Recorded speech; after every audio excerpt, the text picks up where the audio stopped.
The whole world process is ever new. You'll be surprised. Things that happened half an hour ago will never happen again, exactly in the same way. Things that existed yesterday, they have become now one day older. They are never the same. Every moment that you experience is new. It was never in the past, and it will never be in the future. And that's the Maya, cosmic illusion.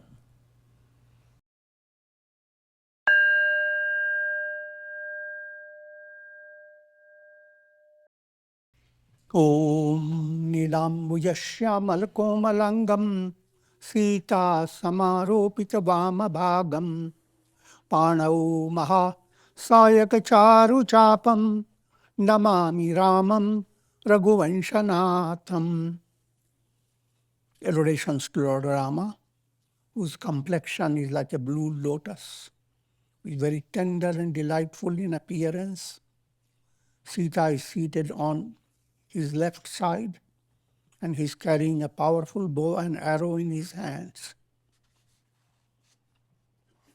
The mystical meanings have been given to you before. And we continue with Sri Ramcharitmanas in Balakanda, Doha number 104. Ramacharita ati amita munisa, kahina sakahi satakoti ahisa, tadapi jatha shut kaham bakhani, sumiri girapati prabhu dhanupani. Yajnavalkya is relating Rama's story to Bharadwaja. And first he told the story of Lord Shiva and Parvati, and now entering into Rama's story.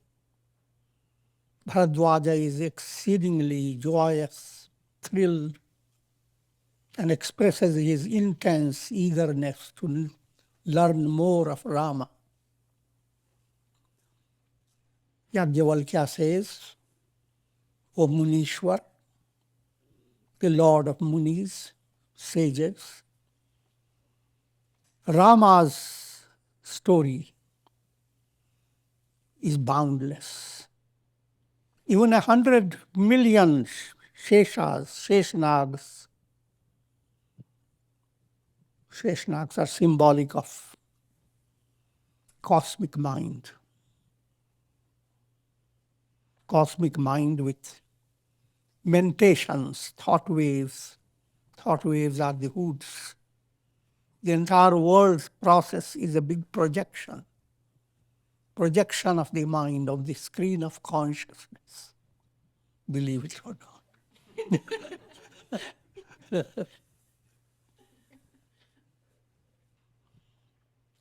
Projections cannot describe the reality, cannot bring the reality. You may have in your cell phone, you can see the face of your near and dear ones, lips moving, eyes smiling. But that is not the real one. Just to give you a simple illustration. Projections, and that requires a lot of patience to understand the point. All that you are experiencing is the result of brain centers, nervous system. A little deranged brain and your experiences change.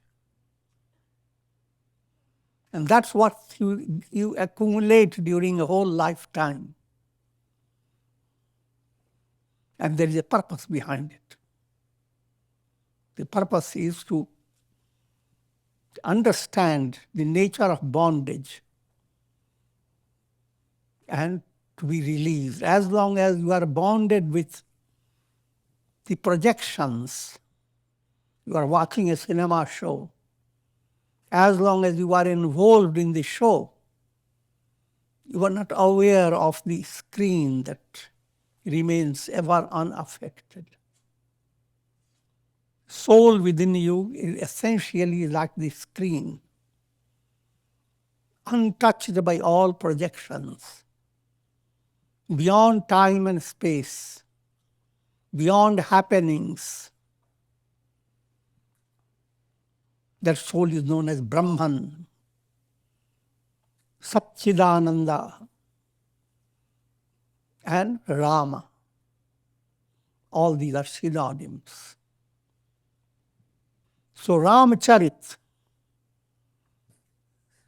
sages have evolved the story of Rama with a project, divine purpose, how to enlighten human mind, how to instill devotion in a person. All culture, civilization, progress become zero if the real purpose is not pursued by your heart.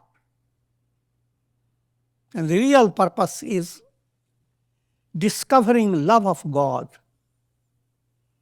and becoming involved in such a way that your angle shifts from projections to the screen.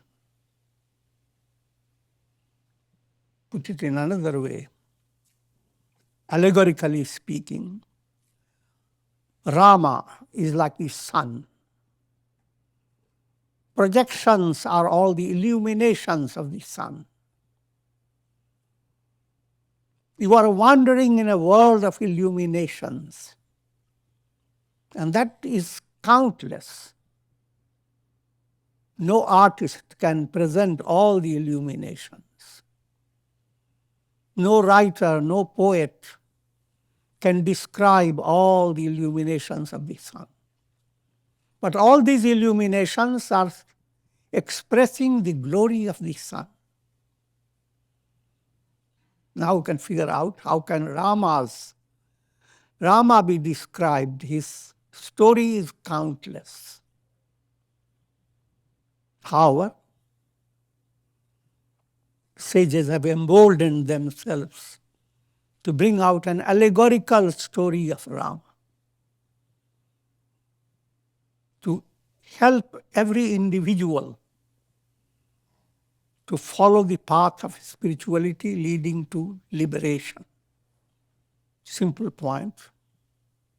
Ekam sat vipra bahudha vadanti. Truth is just the sun, just the screen, just the self. But that truth has been expressed by sages in countless ways in order to suit the masses. And that will continue as long as creation exists. And all this is, in a broad sense, Ramayana, glory of God. All religions are involved with same Ramayana. It's Ramadan.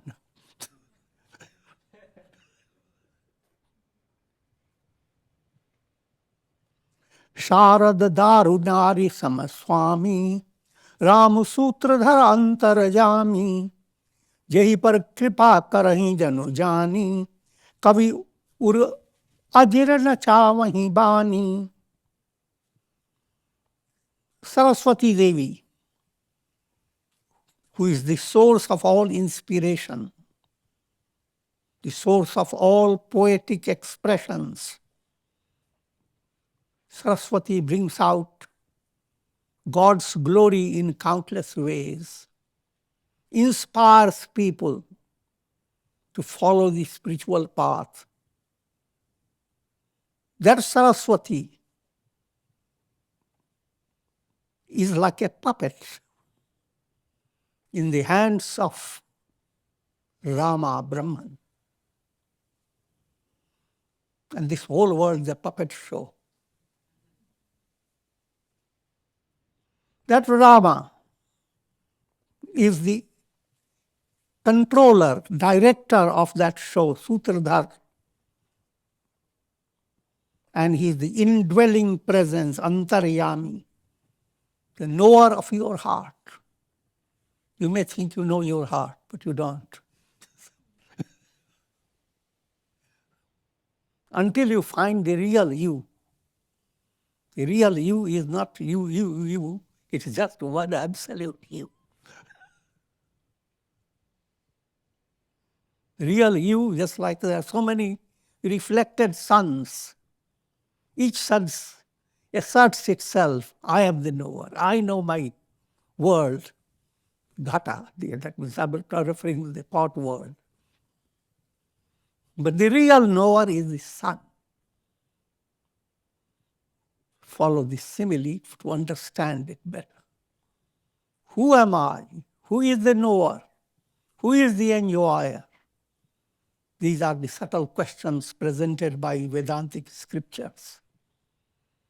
The answer is Brahman, the Absolute. जय पर कृपा करहीं जनुस चानी, कवि उर अजिर चावहीं बानी. That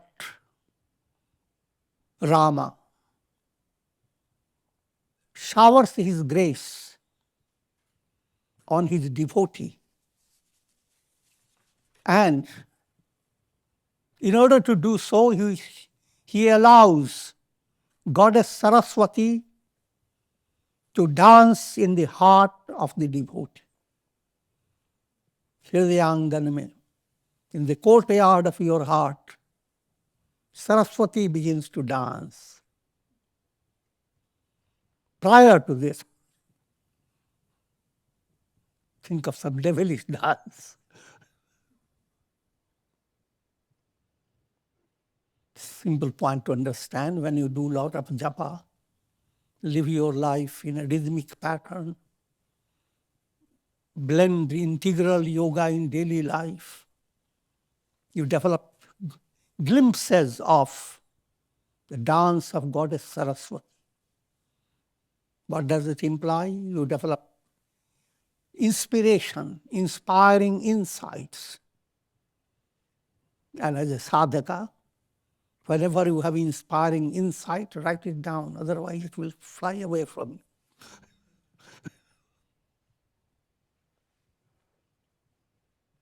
Also have the project of sharing your inspiring insights. Then it's called Jnana Yajna. The more you share, the more you become, the more you deserve to have increasing inspiration. Pranavam soyi pripal raghunatha, varanam vishadata sugunagata. I offer adorations to that Rama, the Lord of Raghus. And I'm going to describe the glory, the sacred virtues of Lord Rama.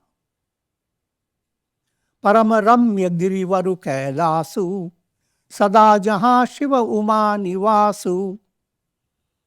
Among mountains, Kailasa is extremely picturesque, glorious.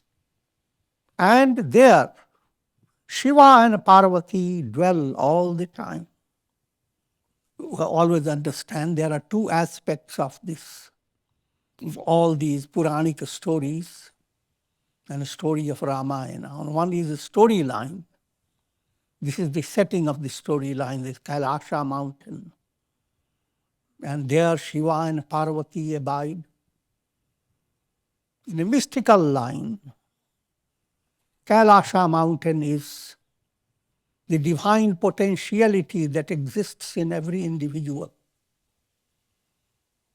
It is the highest climax of spiritual ascent. And Shiva and Parvati are intuition and soul, the potentiality of the soul within you, divine soul, and intuitive intellect, they dwell on the Kailasa mountain, and that's forever. Siddha tapodhan yogi jan sur kinnar muni vrind basahi taha sukriti sakal se vahi shiva sukhatand. Now in that state where Shiva dwells, all greatest of souls attend on Shiva.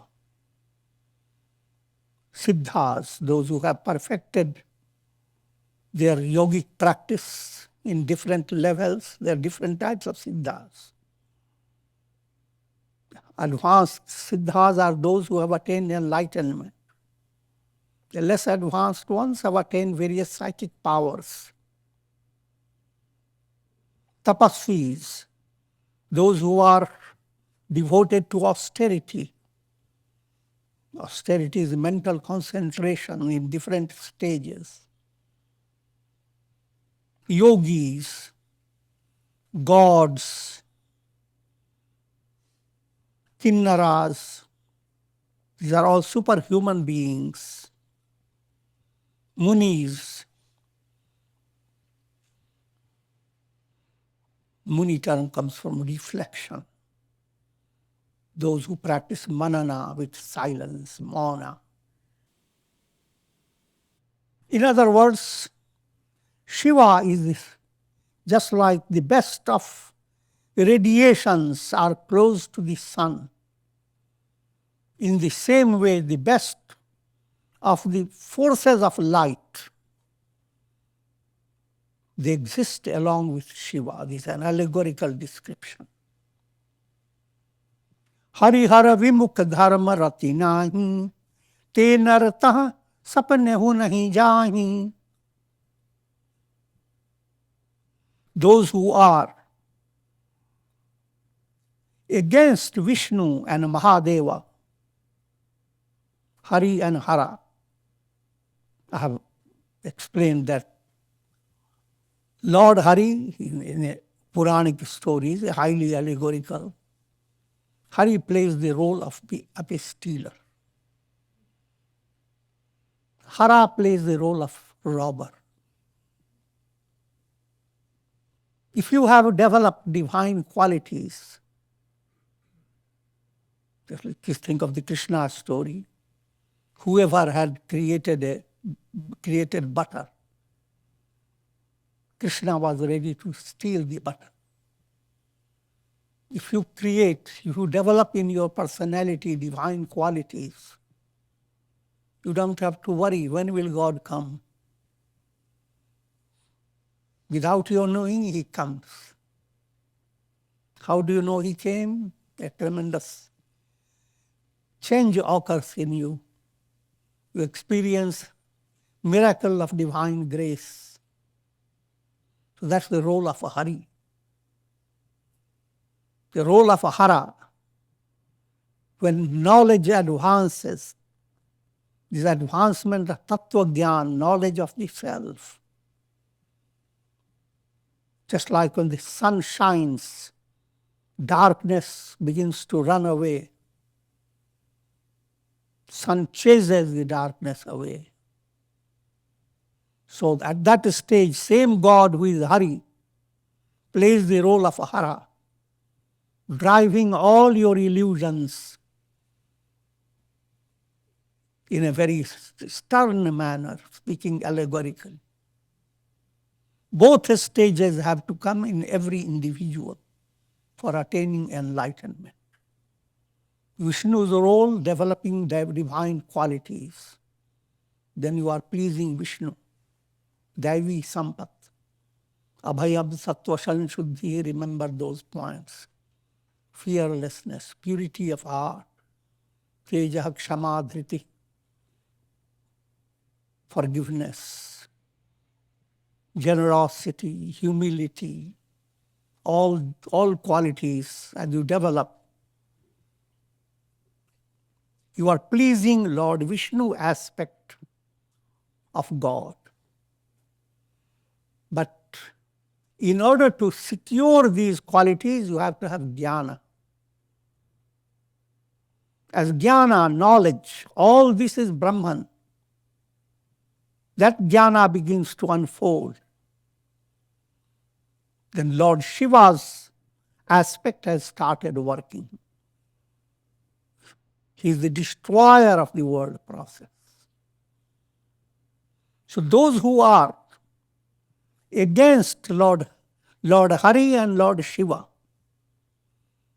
in simple terms, those who are not interested in bhakti and jnana, they have no access to the divine abode of Kailasa. Another way to understand, the abode of Kailasa is the absolute abode, is a state of liberation. Figuratively, it is Vaikuntha, Shivadham. Tehi giri parabat bitap vishala, nitnutan sundara sabakala. On that mountain there is a giant banyan tree. Another allegorical presentation of the world, the whole world tree along with the root. And this banyan tree is ever new and is always full of grandeur in all 6 seasons. The whole world process is ever new. You'll be surprised. Things that happened half an hour ago will never happen again. Exactly in the same way. Things that existed yesterday, they have become now one day older. They are never the same. Every moment that you experience is new. It was never in the past and it will never be in the future.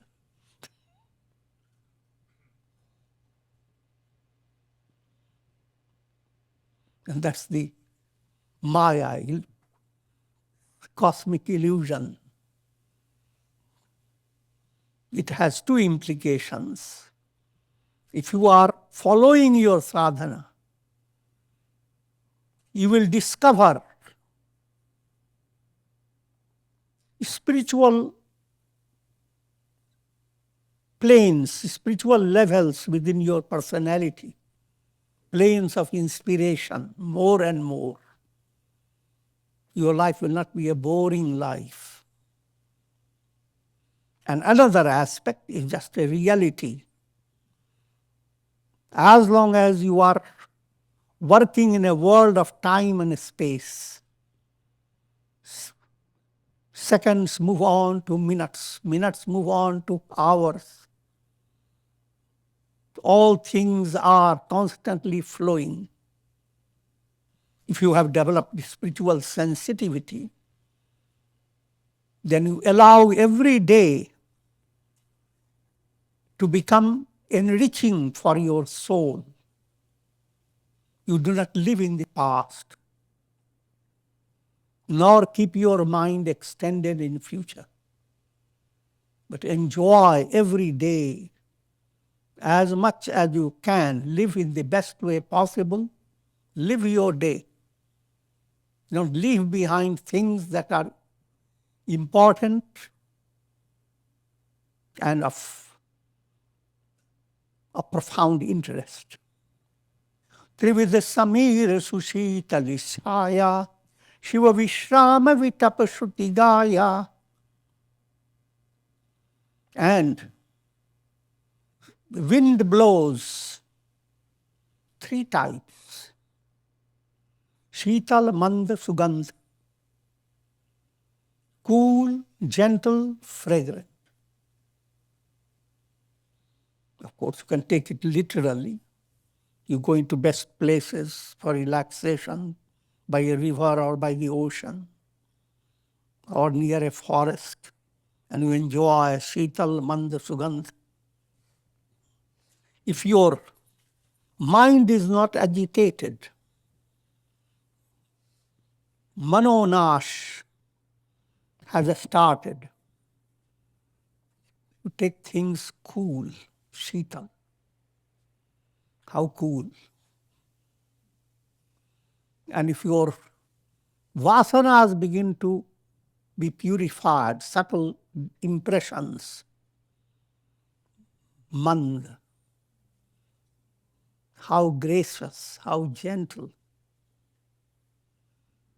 And if your ignorance begins to move away, it's how fragrant.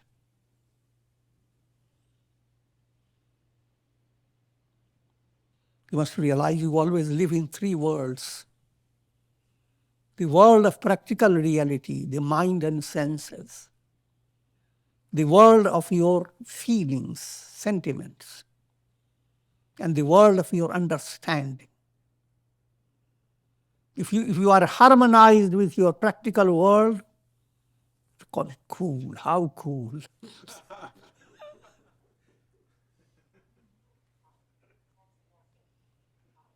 And if there is joy in your heart, tender feelings begin to flow. How gracious, how gentle. And if your wisdom begin to shine through your intellect, how fragrant. Basanta vat lokahite charanta. So it is the description of the banyan tree and the shadow of the banyan tree, shade of the banyan tree. That's where Shiva sits. And that shade is permeated by Trivid Samir, the three types of breeze or wind. Ek baar tehi tar prabhu gayau, taru vileo ki ura ati sukha bhayau. Now bringing this story process. Once Shiva went under that tree. Looking at the tree, his heart was filled with joy. Nij kar daasi nagari puchala, baithe sahajahi shambhu kripala. By his own hands, he spread a tiger skin and sat upon it. Symbolic of the lower self is dominated by that Shiva's presence. Kunda indu dar gaur sarira, bhuja pralamba paridhana munichira. Now his body, his complexion is like Kunda. Kunda is like jasmine flower, a kind of snowy white. You must realize this is a description of the divine presence. God is being pointed out in allegorical manner, allowing your mind to meditate on God. That also is the plan of sages. Indu, his body shines like the full moon, radiating nectar. And Kanch. Kanch does the work of awakening. So three things: jasmine flower, showing purity, expressing through Lord Shiva. Moon, showing absolute joy. Human mind, faces waxing and waning of the moon.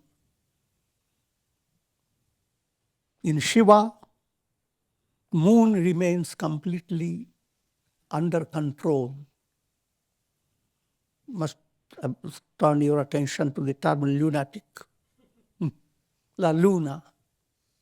The luna term goes on waxing and waning. That's in Shiva, the moon is absolutely under control. And next point, his whole personality is like the full moon, showering grace, nectarine grace. All this is being given so that that's the way you meditate on God. Whether it's Rama, Shiva, Krishna, Lakshmi, Parvati, Saraswati, no matter whom you meditate upon, allow these figurative descriptions and arouse profound feeling. And in that process, you are absolutely free. Don't look into the scriptures. Is this the way to be done? Called Swatantra. But when you read Vedantic philosophy, it is Vastu Tantra. You can't create your own concepts. You have to follow exactly like mathematics to understand why I am not the body, why I am not the mind. But when you meditate on Shiva, Brahma, Vishnu, and so forth, in meditation called upasana, follow the guidance of the sages, but the guidance has been given in a very broad way. So now we meditate on Lord Shiva according to how your mind likes to meditate. You want to see him smiling? Let him smile. You want to see a beam of light coming from Shiva enfolding you? Let it be so. Bhuja Pralamba. His arms are very long. Must understand, it simply implies his hands reach everywhere. He's all permeating. Paridhan Muni Chira. And what he is clothed with?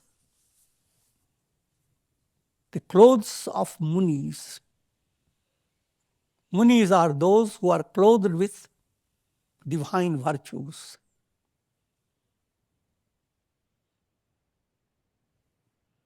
Tarun Aruna Ambuj Samacharana Nakaduti Bhagat Hridaya Tamaharana Bhujag Bhuti Bhushan Tripurari Ananu Sarad Chanda Chavihari.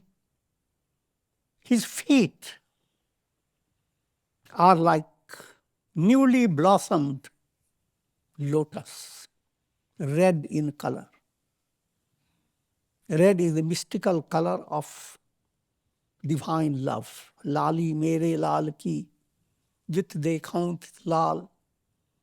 The saintly saying, I went out to behold the beauty of my beloved. And wherever I turn my gaze, I see the beloved. But then I myself became that beloved. Main bhi ho gayi lal. Lal term is red. And red has such a subtle implication. This is Vedic psychology. And it relates to the reddish hue that comes from the sun. Whole night you may be shivering, etc. And see the reddish hue coming from the sun. Oh, how loving. That great attribute lies in the feet of Lord Shiva. Nakhadyuti, the light, his nails are luminous. They remove the darkness from the heart of devotees. Or it's highly allegorical. That's what the devotees say. Oh Lord, come into my heart. Let your lotus feet be installed in my heart. But when the lotus feet goes there, he scratches you. His nails shine. The shining rays from the nails of his foot remove your illusions. And that's what gives you immense joy of installing Lord's lotus feet. People don't get into so many details in Ramayana. Bhujag Bhuti.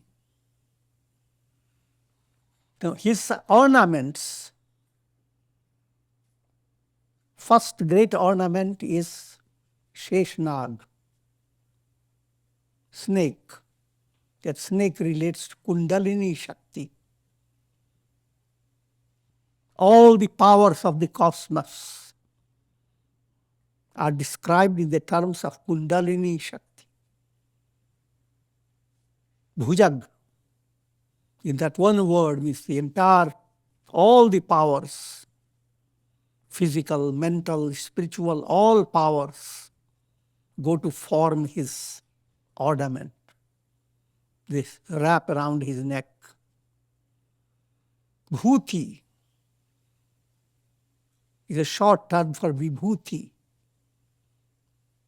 He shines with vibhuti, ashes. Don't take it real ashes. Ashes, Tattva Gyan destroys your vasanas, turns them into ashes. That's allegorical way of saying. And if you have been blessed by the vibhuti of Lord Shiva, you will see the entire world also as expression of divine vibhuti. Vibhuti has two implications. Ashes, the glory of God. Jata mukut sur sarit sir, lochana nalin vishal, nila kantala vanya soha vaha bala vidhubal. He has matted locks. In the midst of matted locks, there abides Ganges, Ganga Nadi, the mother Ganga, the Devi Ganga. Devi Ganga is this symbolic of bhakti and mukti.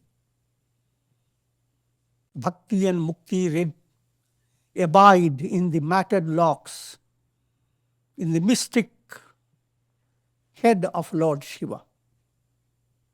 All this allegorical. His eyes are like lotuses. His throat is blue. What made his throat blue? When the ocean was churned and the poison emerged out of the ocean, all the churning processes stopped. Lord Shiva drank that poison, and that made his throat blue. That's again, it's just all allegorical. The idea is that in God, all sins are absent. All negative qualities are like darkness. Darkness is absent in the sun. His Nilakantha is symbolizing that point. Just like in Christianity, cross. By taking up the cross, Jesus expiates the sins of all. But until you surrender to Jesus or realize his consciousness, in reality, your sins continue to pursue you. Same way, Lord Shiva has wiped away all sins. That's the poison in the world. The more you become devoted to Shiva, the more that poison moves away from you. You don't have to remove it because he has already removed it. You have to create a movement, a show of movement. Create a puppet show. Jata mukut sur sadit sir, Lochan Nalin Vishal, Neelkanth Lavanya Nidhi, सोहबाह विदुबाल. His matted locks go to form his crown. In the midst of that matted locks, there shines Devi Ganga. His eyes are like lotuses, his throat is blue. He is the abode of beauty. Beauty you have to understand in a very profound way. Satyam, Shivam, Sundaram. Truth, beauty, truth, auspiciousness, and beauty. That's what they translate it. Translations are poor. Satyam, that's first aspect of Shiva. Truth. Shivam, that implies all the divine grandeur. Sundaram, absolute auspiciousness, absolute goodness. And that's state of liberation.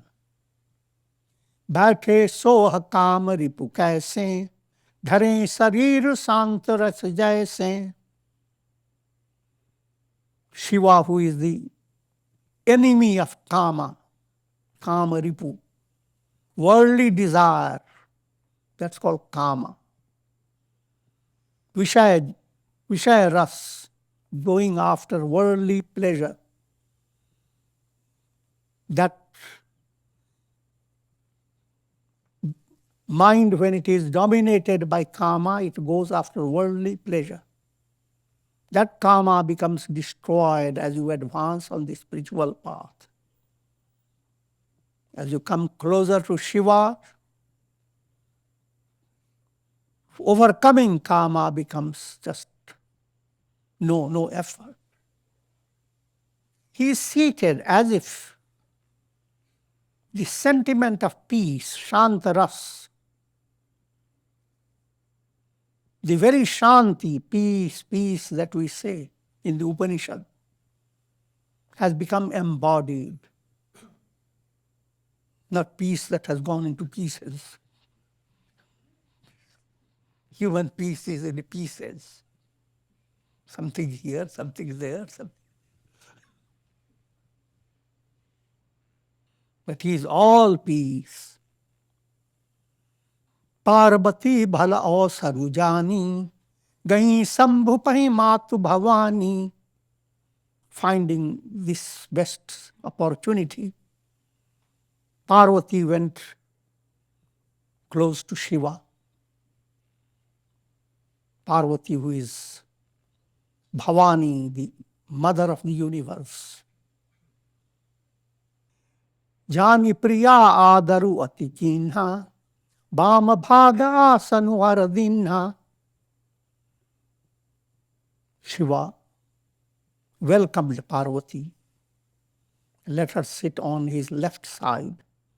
That's the Hindu culture where husband lovingly places wife on the left side, showing a tremendous love and internal communion. Why it is presented like that? Because it was same Parvati that was Sati, where Shiva became not so close, rather he abandoned her because of Sati could not recognize Rama. I have explained to you, Sati is normal intellect. Not normal, but very spiritually advanced. But intellect is intellect.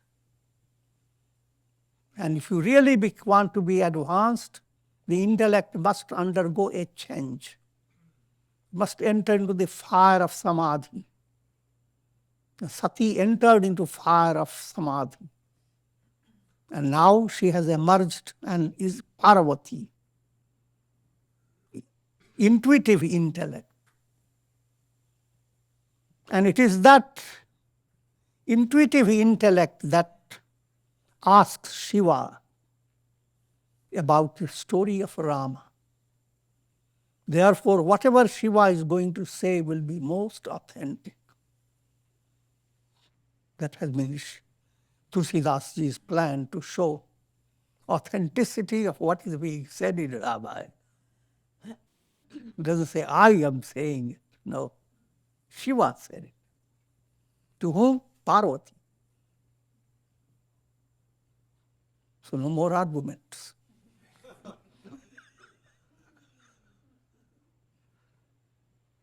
पति ही हेतु अधिक अनुमानी बिहस्यु माँ बोली प्रियबानी. Seeing love radiating from the heart of Shiva, Parvati Devi smiled and said, I want to ask a question. Rather, here is a statement from Yajnavalkya. Yajnavalkya is telling this story to Bharadwaj, that whatever Shiva is going to explain to Parvati, that will be doer of good to the entire world. Vishwanatha mama natha purari, Tribhuvana mahima vidita tumari, chararu achara naga naradeva, sakal karahi pada pankaj seva. Parvati asks, O Lord of the universe, O Lord of lords, the destroyer of Tripurasur, which we have explained to you. Another way of saying destroyer of ignorance. Your glory is well known in the three words. All beings worship your lotus feet. Prabhu Samarat Sarvagnya Shiva Sakala Kala Gunadham Yoga Jnana Vairagya Nidhi Pranat Kalapa Tarunam. O Lord, you are all powerful, all knowing, omniscient. You are the embodiment of goodness, auspiciousness. You are the abode of all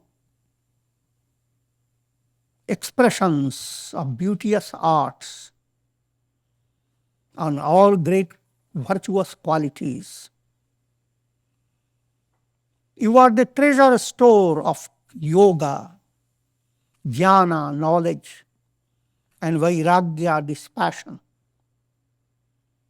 Your very name is like kalpaka tree for those who surrender to you. Kalpaka tree is allegorical term for wish-yielding tree. If you go close to the tree and anything you desire, you find it. Anything your best nourishment, best help comes from God within you. That God is being presented as Shiva. Jamo par prasanna sukharasi, janiye satya mohi nijadasi. O Lord, if you are pleased with me, consider me your sincere maid servant, Dasi. All these terms are highly allegorical.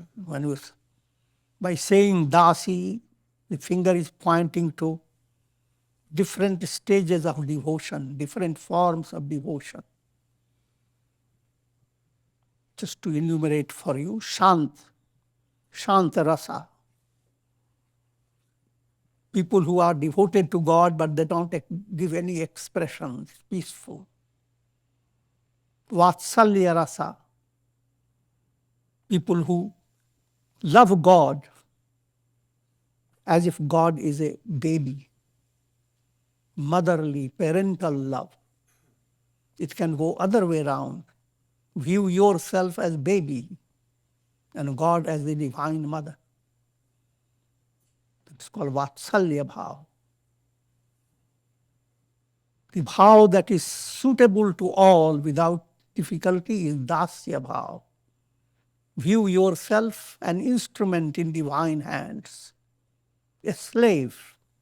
Slave term is very bad, but that's the only way we can explain. To be a channel of God, an instrument of God, is the greatest blessing that one can attain. Then there is Sakya Bhava, an attitude that God is your friend. So if you want to scold him a little, go ahead.